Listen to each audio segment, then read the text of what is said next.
Jakarta atau kelompok dari Betawi. Nah, perkenalan nih, nama gua Urfi Warid Nursifa.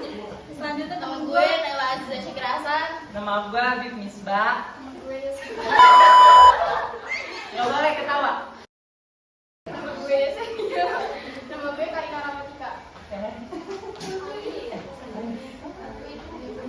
Selanjutnya teman gua akan mempresentasikan tentang Jakarta atau tentang Kabupaten Jakarta. Jadi sejarah Jakarta itu sebelumnya namanya itu Sunda Kelapa. Itu menjadi pusat pelabuhan kerajaan Pajajaran. Lalu pada 22 Juni penyerangan Pangeran Fatahillah ke Sunda Kelapa itu mengubah nama Sunda Kelapa menjadi Jayakarta. Selanjutnya pada 4 Maret 1621 Belanda mulai mendirikan pemerintahan kolonial yang namanya Staat Batavia. Lalu pada 1 April 1905 pemerintahan kolonial Belanda berubah nama menjadi Gemeente Batavia.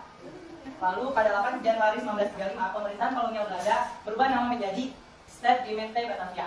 Nah, di sini kalian bisa lihat, di sini adalah stasiun Kota Tua, lalu di sini adalah Sarinah. Selanjutnya pada 18 Agustus 1942 pasukan Jepang datang ke Batavia dan berubah nama menjadi Tokobeksi Jakarta. Jakarta Tokobeksi.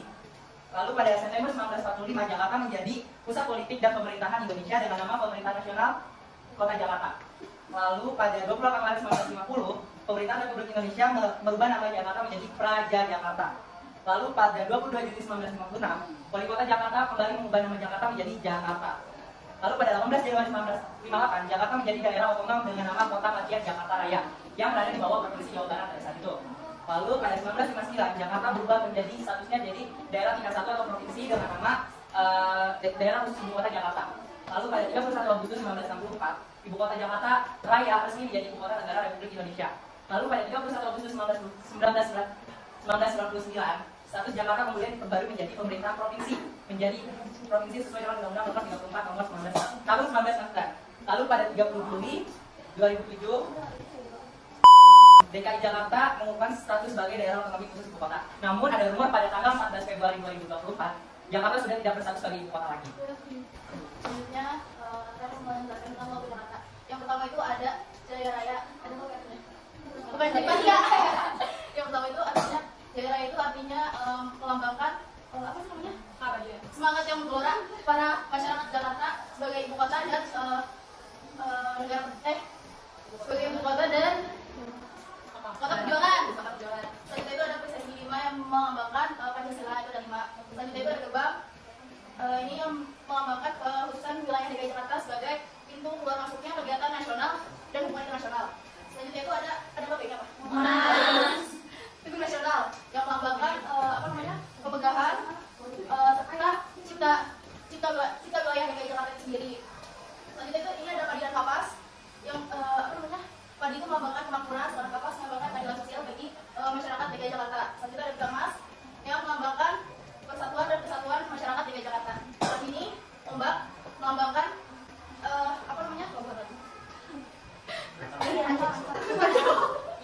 ombak itu melambangkan wilayah bahari pesisir Jakarta yang serta kota pelabuhan dan negara kepulauan di Indonesia.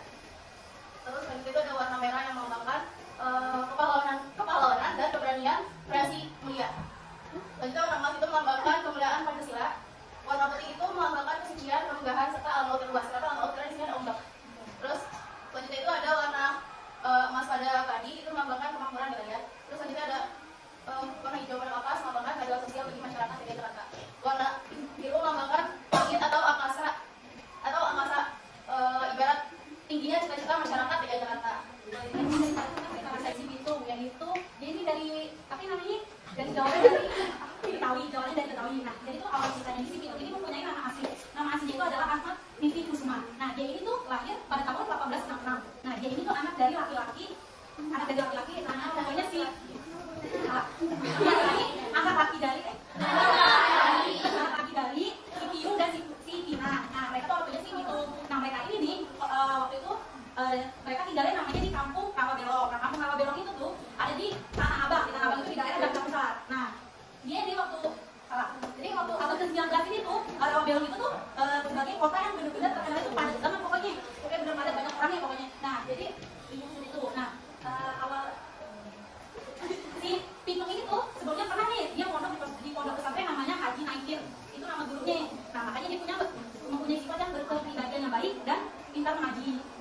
dia ini tuh beritanya ini tuh dia tuh pernah aksi perampokan waktu tahun 1892 sampai 1893.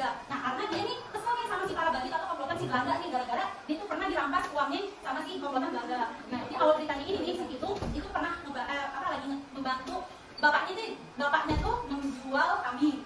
Nah pada suatu hari itu tuh si Pitung ini tuh lagi jual kambing, terus tiba-tiba si para bandit atau komplotan Belanda ini tuh tiba-tiba merampas duitnya si Pitung. Makanya dia ini kesel gitu, kayak gitu kan pokoknya. Makanya dia tuh pernah lawan si para bandit dan sampai dia ngambil wakil baliknya gitu kan. Dan dia tuh juga terkenal sama si para bandit atau komplotan si Belanda. Makanya dia terkenal emang juaranya silat. Nah dia nih jago silat itu bukan gara-gara dia pengen kayak jagoan, sok jadi pahlawan atau apa-apa gitu kan. Karena dia tuh kesel sama si para bandit atau si komplotan Belanda. Dia tuh pengen si Pitung itu pengen ngebantu warga miskin sama warganya ini, karena si komplotan Belanda ini tuh selain dia ngerampas duitnya tuh juga menindas warga miskin juga gitu, kayak dihina banget pokoknya. Nah, setelah itu karena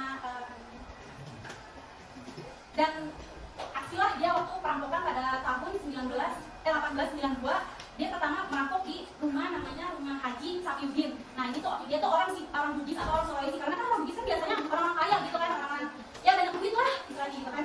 Nah akhirnya kabar-kabarnya dia merampok ini udah sampai ke Belanda pada tanggal 10 Agustus 1892. Nah makanya ini tuh dia tuh sebagai incaran para polisi atau yang bertindak kayak karena dia emang aksi perampokan kan. Nah jadilah itu si Pitung ini tuh akhirnya pernah kan dia tuh dia tuh pernah dipenjarakan waktu itu pada tahun 1819 itu dia tuh pernah dipenjarakan, tapi dia berhasil melarikan diri karena dia melarikan diri. Nah dari kononnya katanya dulu itu tuh si Pitung ini kalau waktu dia melarikan diri tuh dia itu tuh memakai ilmu tenaga dalam gitu, padahal ya nggak tahu sih karena itu orangnya kan. Dan akhirnya ada tuh kepolisian residen Batavia namanya tuh Imek. Nah dia itu tuh pengen apa sih namanya ini yang bukan ini kayak masukin ke penjara lagi dengan misalnya. Nah jadi tuh dia tuh nanya sama si Haji Naikin itu kan dia ini gurunya di Lontong Mondok kan. Dia tuh nanya gimana apa sih yang buat dia tuh kelemahannya gitu kan. Nah kalau katanya tuh dulu dia tuh kelemahan itu tuh dipotong rambutnya sama telur. Nah habis itu selanjutnya langsung pada tanggal 14 Oktober 1893. Nah jadi aksi kayak kayak berantem gitu loh sama si bandit-bandit atau para polisi yang itu.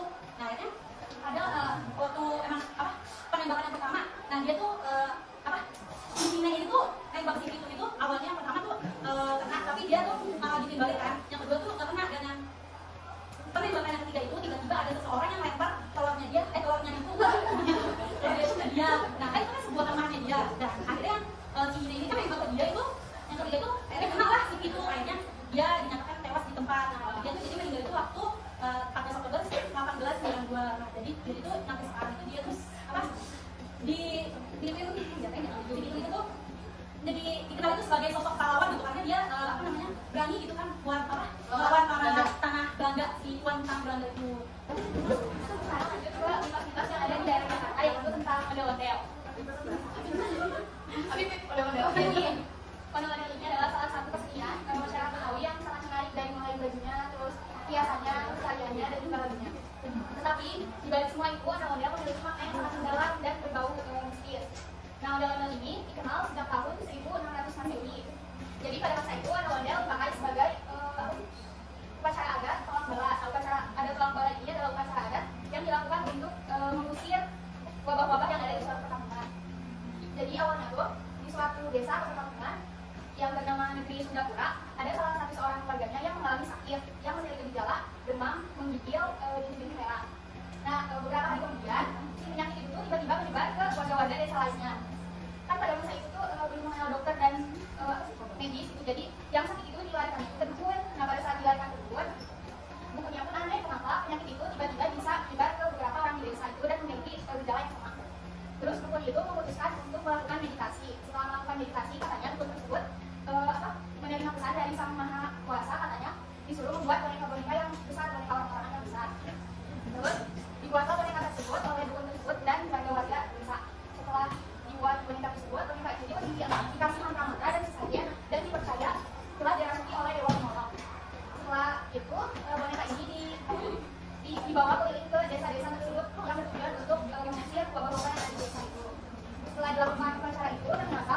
kemudian orang-orang yang miskin itu sembuh dari penyakit tersebut. Jadi warga tersebut tuh percaya bahwa boneka orang-orang itu bisa menyembuhkan penyakit. Jadi upacara tersebut atau upacara tolak bala itu dilakukan setiap tahun terus-menerus. Gitu. Nah ini gambarnya yang asal seperti ini. Jadi seperti ini. Jadi semakin maju daerah Jakarta semakin modern, model-model ini semakin tertata dari mulai bajunya, perhiasannya, lagunya dan lainnya. Yang asalnya digunakan sebagai alat untuk sebagai upacara adalah balas, sekarang udah dijadikan sebagai menghibur masyarakat. Selanjutnya akan mempresentasikan makanan khas Jakarta sama minuman khas Jakarta. Ini yang pertama nih makanan khas Jakarta yaitu kerak. Nah kerak ini tuh benar-benar asli makanan dari Jakarta atau dari Betawi. Nah jadi tuh kerak ini tuh udah dari zaman kolonial Belanda. Nah jadi awal-awalnya itu ada masyarakat Betawi yang tinggalnya di Menteng daerah Jakarta Pusat. Membuat kerak telur itu secara tidak sengaja karena bahan-bahannya juga gampang, harganya juga gampang, makanya itu dulu waktu zaman dulu itu makanan sehari-hari buat masyarakat Betawi. Nah ditemukan itu pada tahun 1920-an. Nah ada nih makna dari kerak telur nih, makna dari kerak telur ini adalah kepemimpinan yang berada di atas, perbedaan sifat individu yang berada di bawahnya. Nah perbedaan individu itu apa sih? Perbedaan individu itu adalah disatukan oleh sang pemimpin yang dimaknanya yaitu telurnya itu yang disatukan oleh rempah-rempah dan bumbu. Nah jadi kalian kalau misalnya apa namanya mau makan kerak telur ini ada banyak nih ya. Nah gue nih kasih tau ya 3 aja. Yang pertama nih ada nih di Monas itu di Jakarta Pusat. Yang kedua nih ada di Kota Tua itu tuh tempat banyak museum di sono. Nah jadi kan jualan kerak telur itu karena memang tempat wisata. Dan ketiga tuh ada apa namanya Kampung Betawi namanya. Jadi itu di situ ada namanya Danau Setu. Nah itu di daerah Jakarta Selatan. Nah jadi tuh kerak telur ini tuh juga dilambangkan sebagai omeletnya Betawi gitu kan istilahnya. Nah jadi tuh bahan-bahannya apa aja sih? Bahan-bahannya tuh ada nasi ketan putih, ada apa namanya, ada telurnya tuh telur bebek atau bisa telur ayam, yang paling kan sih telur bebek ya, karena emang mahal. Ada apa namanya, toppingnya itu ada bawang merah goreng sama ebi atau udang kering yang diasinkan. Nah, yang kedua nih ada roti buaya. Ada tahu tuh roti buaya? Tahu. Nah, roti buaya itu ceritanya ya gitu ya. Dulu tuh bangsa Eropa kalau datang ke Batavia tuh kalau misalnya dia menyukai pasangannya atau dia menyatakan perasaan itu melewati bunga. Nah bedanya nih sama masyarakat Betawi itu kayak berpikir apa ya biar beda dari si Eropa gitu kan ya. Nah makanya terbuatlah si roti buaya. Nah awal-awal ini tuh jadi tuh ada di Jakarta ada namanya sungai, beberapa sungai itu yang luas. Nah itu tuh masing-masing itu ada buaya. Nah kalau katanya dulu tuh jadi tuh masyarakat Betawi itu tuh ngerti pola hidupnya buaya tuh apa. Jadi tuh kalau udah kawin sekali ya udah kawin sekali. Kalau misalnya si pasangannya mati atau misalnya hilang gitu, nah dia tuh nggak bakal kawin lagi gitu sama hewan lain gitu kan. Nah itu maka dari itu kalau misalnya masyarakat Betawi itu tuh ngasih ke pasangannya itu ya roti buaya, sama halnya kalau bangsa Eropa ngasih ke pasangannya itu bunga. Makanya yang disimbolkan ini tuh roti buaya nih namanya itu kesetiaan dalam berumah tangga sampai beranak cucu. Nah biasanya roti buaya kalau dibawa waktu ada kawinan gitu yang dibawa gitu, yang dibawa si roti buaya ini ya itu ya ininya apa? Laki-lakinya atau si cowoknya gitu buat ngasih ke pengantin ceweknya. Nah jadi itu biasanya kalau dibawa buat kawinan biasanya nih roti buaya ada 2, ada yang kecil ada yang gede. Nah yang kecil ini buat si betinanya yang ceweknya. Nah, cowoknya. Nah jadi tuh biasanya kalau misalnya apa namanya buaya yang kecil itu taruhnya di samping sih yang buaya yang gede ini nih buat ngasih ke pengantinnya. Makanya ini disimbolkan juga buat kejantanan buat para lelaki gitu kan. Buat apa namanya masyarakat Betawi. Nah selain kesetiaan, selain kejantanan ada lagi nih kesabaran simbolnya roti buaya. Nah jadi tuh masyarakat Betawi itu juga ngerti kan kalau roti buaya kayak kalau misalnya dia mau nyari mangsa atau mau nyari apa namanya makan kan dia tiba-tiba kayak meneng baik gitu kan kayak diem terus habis itu kayak nangkep. Nah itu tuh simbolnya dari kesabarannya dari roti buaya. Jadi kesimpulan itu ada apa? Kesetiaan, kesabaran, sama kejantanan gitu. Nah jadi kalau misalnya kalian mau lihat roti buaya tuh biasanya ada di kawinan gitu, soalnya yang bawa ini kan juga laki-lakinya gitu kan, makanya sampai sekarang tuh dilestarikan banget sama masyarakat Betawi gitu kan. Soalnya kan selain roti buaya juga ada ondel, pernikahan ada petasan, ada silat dan lain-lain seperti itu. Nah yang lainnya ada minuman khas bir peletok. Nah bir peletok ini tuh bukan apa ya yang ada alkoholnya jadi gitu kan. Nah jadi awalnya itu sama bangsa Eropa itu kalau datang ke Batavia dulu kan sering apa namanya oke jadi kita kan kalau misalnya bangsa Eropa kan biasanya minumnya bir gitu, birnya tuh beralkohol. Nah karena dia lagi di daerah Jakarta gitu mayoritas Islam dan juga emang apa namanya emang haram gitu kan kalau misalnya alkohol. Nah jadi bir ini tuh ada dari bir Jawa. Nah dia ini yang membuat apa ya kalau mulai itu tuh namanya tuh Sri Sultan Hamengkubuwono VIII. Nah itu tuh 8 itu tuh Romawi gitu kan. Nah terus untuk bir pelotoknya sekarang ini tuh dibikinnya waktu zaman dulu tuh namanya Dwi Sudiantono. Nah dia tuh mencampurkan birnya itu tuh bukan memakai alkohol dengan menggantinya dengan rempah-rempah gitu. Oke, jadi sini saya akan menjelaskan ke kalian apa aja sih misalnya yang di Jakarta. Oke, yang pertama itu adalah monumen pada Setiap yang dikenal dengan Museum Loko ya. Ada yang tahu gak BTW SMK itu namanya Loko? Tahu.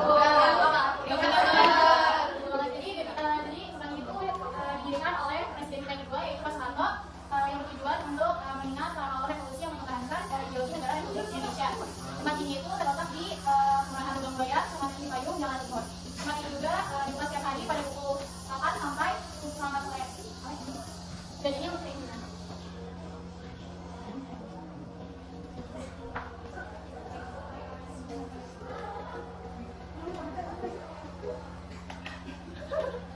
Oke, yang kedua itu kalau Betawi. Jadi di sini tuh banyak banget budaya Betawi, mulai dari makanan khasnya, terus rumah adatnya. Jadi cocok banget buat kalian yang penasaran banget sama budaya Betawi. Tempat ini tuh terletak di Jalan Satu Babakan, Jakarta Selatan.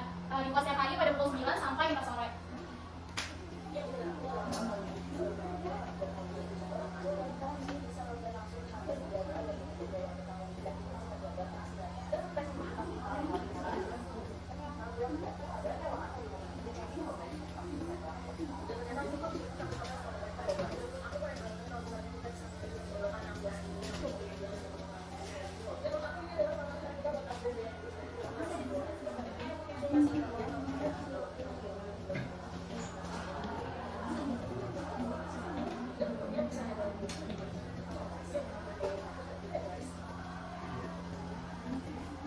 Oke, yang akhirnya Jakarta banget yaitu Selalu Orang Blok M.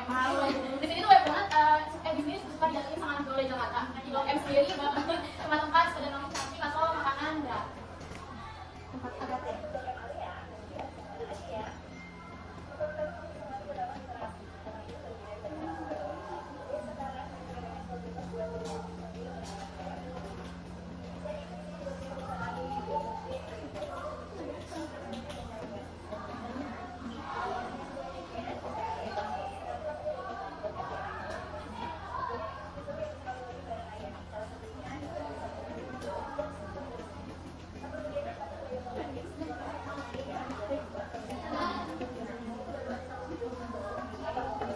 Tari ondel-ondel itu dari tari Betawi.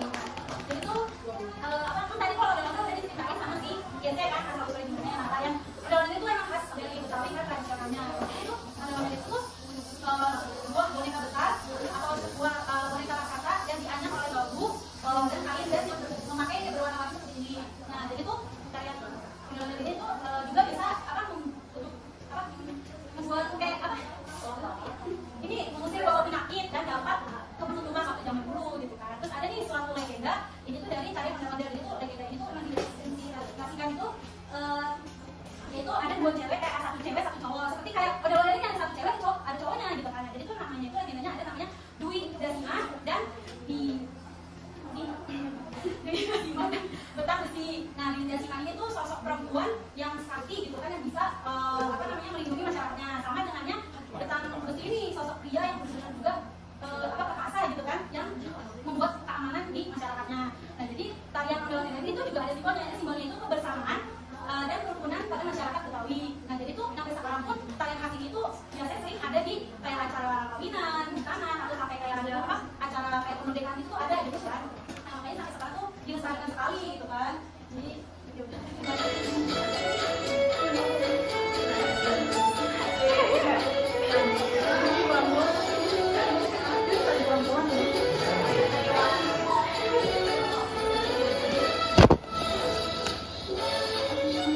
kelihatan.